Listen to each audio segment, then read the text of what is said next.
আসসালামু আলাইকুম।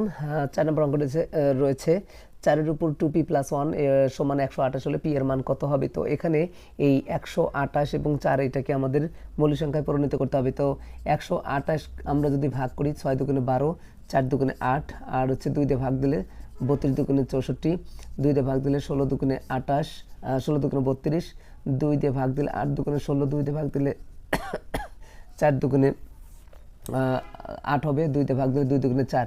তাহলে আমরা কিন্তু পাবো এই ১২৮ সমান ১ ২ ৩ ৪ ৫ ৬ ৭। তাহলে ২ এর উপর কত ৭ পাওয়ার হবে।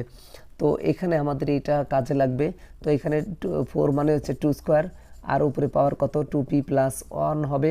আর এখানে কত 2 এর উপর, এখানে 7 ছিল, আর পাওয়ার উপর পাওয়ার থাকলে পাওয়ার উপরে গুণ করতে হয়।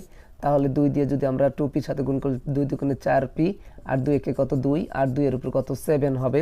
ভিত্তি যদি উভয় পাশে সমান হয় তাহলে পাওয়ারগুলো সমান, তাহলে 4p+2 সমান কত হবে 7 হবে। আর এখানে হচ্ছে 4p, 2 যোগ আছে ওদিক যে কী হবে বিয়োগ হবে।